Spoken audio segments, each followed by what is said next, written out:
Когда Алекс Картер впервые переступил порог Хиллгрейв Академии, он почувствовал себя так, будто попал в другой мир.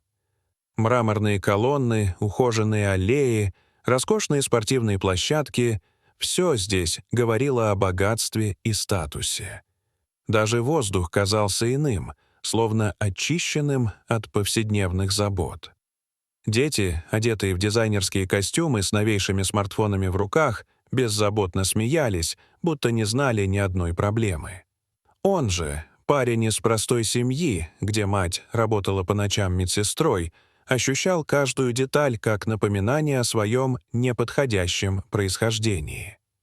Алекс получил стипендию благодаря выдающимся результатам на вступительных тестах. Он был умен, трудолюбив и мечтал о будущем, где образование станет его шансом на лучшее. Но уже в первую неделю он понял — знание здесь не главное. Главное — родословное и доход родителей. Особенно холодно к нему относилась мисс Харпер, наставница его класса. Она легко и с улыбкой обсуждала успехи детей состоятельных семей, напоминая каждому, как гордиться ими. «Прекрасно, Белла. Ты снова первая по математике», — говорила она с сияющей улыбкой. «Оливер, как всегда, ты великолепен в экономике». А когда Алекс поднимал руку и аккуратно высказывал свое мнение на уроке истории, ее голос резко менялся. «Алекс, может, сначала лучше разобраться в основах?» Каждое ее замечание било по самолюбию. Особенно тяжело было в присутствии одноклассников, детей богатых родителей, которые наслаждались унижением других. «Кто-то сюда явно попал по ошибке», — однажды прошептала Белла на уроке с театральным презрением, глядя на его потертые кроссовки. Запах дешевого стирального порошка в воздухе. Смех прокатился по рядам. Мисс Харпер не отреагировала. Алекс молча сжал кулаки. Он не привык сдаваться. Каждый вечер он оставался за учебниками, часто дольше остальных. Иногда он засыпал над тетрадями, а на утро чувствовал ноющую боль в затылке. Но продолжал. Ему не прощали успеха, как будто он украл чужое место. Но именно это чувство несправедливости подпитывало его стремление доказать: он достоин быть здесь. В одиночку он выстраивал свою крепость из книг, фактов, знаний. Иногда ему казалось, что стены сжимаются. Но каждый раз, глядя на фотографию матери у прикроватной лампы, он напоминал себе: ради нее, ради их будущего. И все изменилось в день родительского собрания. Зал актового зала был заполнен. Роскошные пальто, дизайнерские сумки, ароматы дорогих парфюмов — это была вершина власти. Алекс сидел рядом с матерью, скромной, но сильной женщиной, гордой за сына. Она старалась улыбаться, но пальцы у нее подрагивали. Мисс Харпер, стоявшая на трибуне, явно наслаждалась вниманием. Сначала она говорила о лучших учениках, хвалила Беллу, Оливера, детей банкиров и политиков.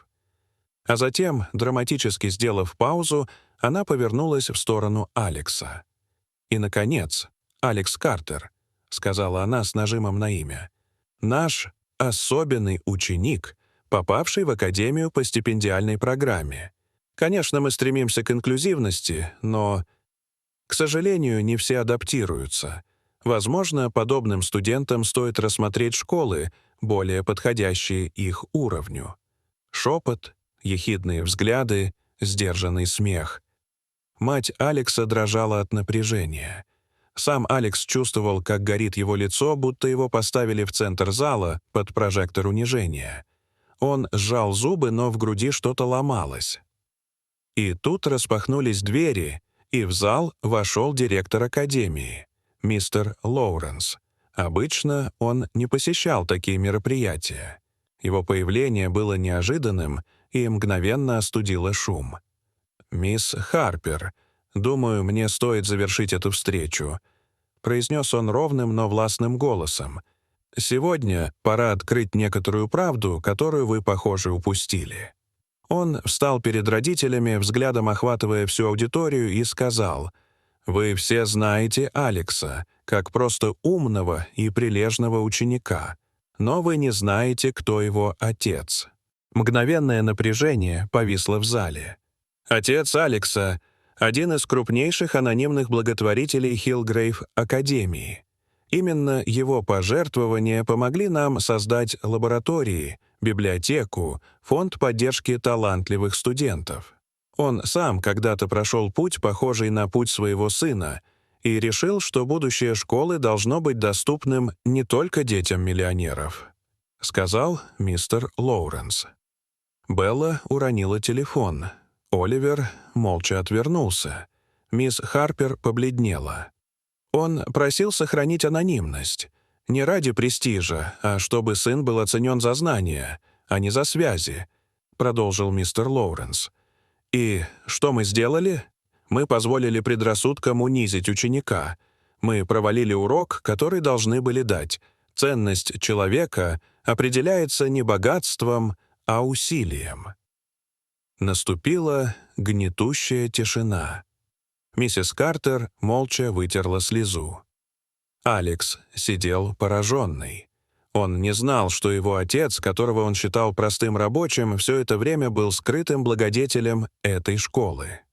Позже, в тот же вечер, школа направила всем родителям письмо. Мисс Харпер отстранена от должности. Ее дискриминационное поведение противоречит ценностям Академии. В последующие недели многое изменилось. Белла больше не смеялась в коридорах, избегая встреч с Алексом. Оливер больше не отпускал шуток. Даже учителя стали внимательнее прислушиваться к словам тех, кого раньше игнорировали. На специальном собрании директор Лоуренс обратился к ученикам. Истинная миссия школы — не взращивать элиту, а помогать каждому стать лучшей версией себя. Ошибка — это не бедность, ошибка — это презрение. Встал один из учеников, Джек, раньше друживший с Оливером. «Мы были неправы, сэр. И перед Алексом, и перед самими собой. Он заслуживает уважения». Алекс встал. Его голос был спокоен. «Я не хочу жалости. Я хочу равных условий. Я готов бороться за это. И не один». Рядом с ним встали другие ученики. Медленно, но уверенно пошел процесс перемен. С этого дня Алекс Картер стал не просто учеником. Он стал символом того, что истинная сила в характере, а не банковском счете. А Хиллгрейв Академия сделала важный шаг к тому, чтобы быть школой для будущего, а не только для богатых. Дорогие зрители, что вы думаете об этой истории? Расскажите, пожалуйста, в комментариях. А если вам понравилось это видео, то ставьте лайк и подписывайтесь на наш канал. До свидания.